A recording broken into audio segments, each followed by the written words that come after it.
StevenGange, thank you so much for joining us again. I know you supported the Drive for Men's Health last year, and we are back here this year in 2018.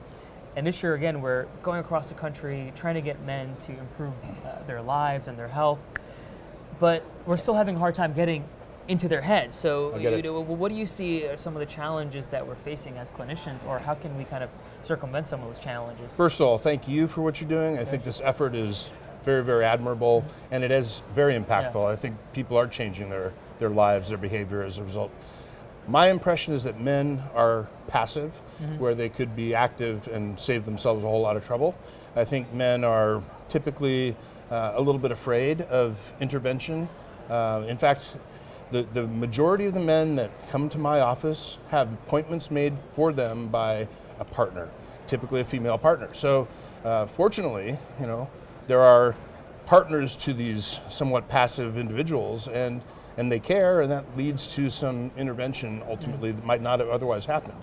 So in BPH, for example, men at over 50, the majority of them know that something's changed. The flow of the urine is different, the frequency, the nighttime trips to the bathroom, this is all something that we're aware of, yet a lot of men just kind of put up with it. Well, they don't come in because they're talking to their boys over happy hour, and they hear, oh, now I can't get an erection. Right. Now I'm having bleeding. This guy had a horrible experience. I'm taking 2 pills, can't see my ejaculate. So I feel your pain, man. Yeah, no, I think you're right on. They don't want to come in and see us, and then they just kind of wait too long, and then it's a disaster. Yeah, this is the other issue. Men will tell other men why not to see a doctor, right? Women are totally different, thankfully. They band together, they have their support groups, they make an impact in legislation, and I think we could all learn from what they've done for themselves, So when it comes to BPH, there's a lot of things that people fear about interventions.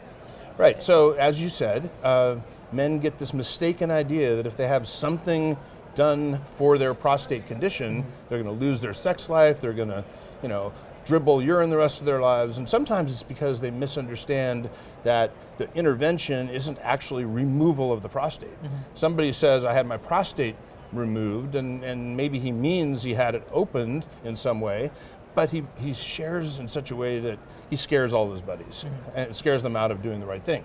So I think if men really understood what opportunities there were and how minimally impactful they are, particularly now that there's UroLift, we can see dramatic improvement with limited intervention that men tolerate, and once they know about it, that's what they want. But they'll never know about it. Can you describe for the audience what UroLift is, exactly what it does, or what does it replace something, or is it a major surgery? Or? So the prostate, as it changes over time, either grows in size or grows inward, and sometimes both. When it grows inward, it effectively blocks the channel that urine passes through. So that's where the slow flow comes, that's where the frequent trips, incomplete emptying, all these things, nighttime urination.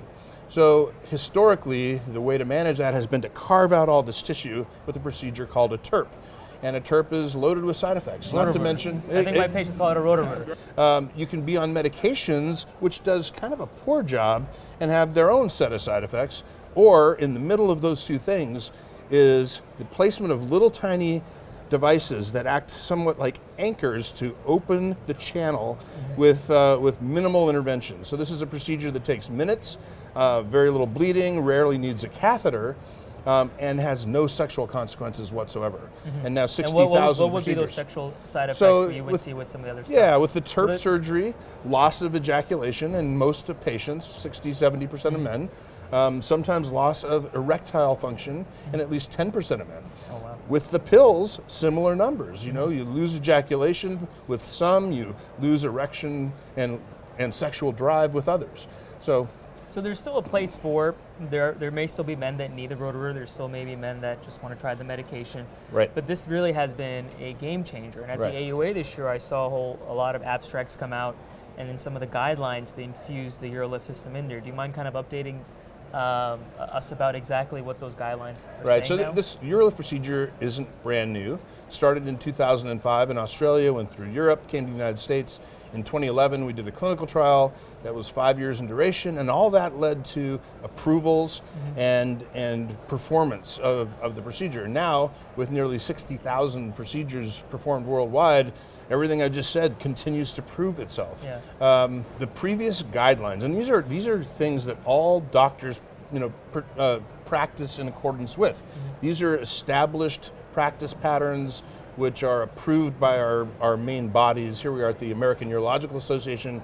We didn't have a guideline for managing BPH that was any newer than 2010. In 2010, there was no UroLift. So now, 8 years later, new guidelines have been published where UroLift is included, and it's really positioned very similarly to the TURP surgery itself. So a lot less risk, but very similar outcomes allows it to be up at that level, where everything else that's in this space, this minimally invasive space, is positioned at a lower level of kind of enthusiasm or confidence within the guidelines. And what I think is really cool is if you want the UroLift procedure and you don't know of your doctor doing it, or if your doctor does it, then you can always go on the UroLift website, and there's actually providers that are on there that you can connect, and there's usually someone in every city. So for the Drive for Men's Health, if you had 3 tips to give guys, what would they be?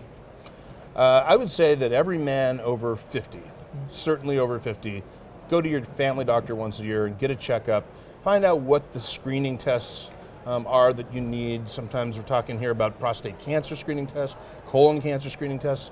So do that for yourself and do that for your family, right? I mean, you want to be healthy, you want to live a long life, you got to catch some of these things early. Yeah. Number 2, you don't have to put up with the things that you're putting up with, right? Yeah. And BPH specifically, or erectile dysfunction, these are things that if men just say, okay, I got this problem, and men are typically problem solvers, let's go try to get it fixed. Yeah. Well, sometimes you have to go to somebody who knows how to help you with that. And urologists are great for general men's health, especially urinary and sexual concerns. I guess the third thing is make sure your buddies are doing the same thing. Yeah. Don't talk them out of it, right? Don't tell them bad stories and scare them away, because we're really easily scared away. Don't do that to your buddies. Encourage quality care and intervention. Well, thank you very much. Totally for your my time pleasure. today, Thank you for all you're look doing. Look forward to seeing you on the road. Thank you. Thank you. My name is Dr. StevenGange from Salt Lake City, Utah, and it's time to drive for men's health. Time to drive for men's health!